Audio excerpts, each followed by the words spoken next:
News 24 Shivneri. Pune Nashik राष्ट्रीय महामार्गाचे cement काँक्रिटीकरण युद्धपातळीवर सुरू असताना आळेखिंड ते आळेफाटा बायपास दरम्यानच्या कामाबाबत गंभीर प्रश्न उपस्थित होऊ लागले आहेत.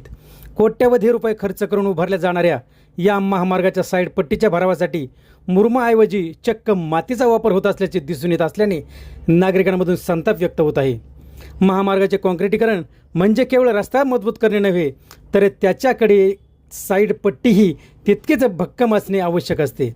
मात्र प्रत्यक्षात काही ठिकाणी साईड पट्टीसाठी बाजूचीच माती उकरून टाकण्यात आल्याचे चित्र दिसत आहे.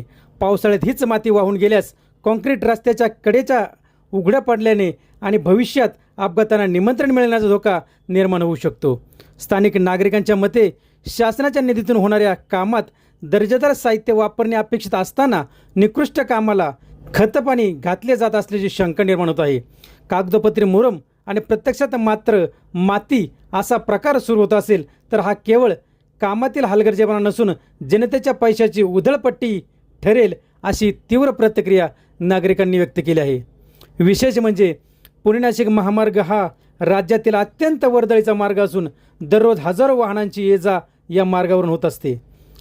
अशा परिस्थितीत कामाच्या गुणवत्तेची तडजोड झाल्यास भविष्यात याची मोठी किंमत सर्वसामान्यांना मोजावी लागू शकते. त्यामुळे संबंधित विभागाने आणि राष्ट्रीय महामार्ग प्राधिकरणाने या प्रकरणाची तातडीने दखल घेऊन प्रत्यक्ष पाहणी करावी आणि योग्य ते काम करून घ्यावे, अशी मागणी जोर धरू लागली आहे.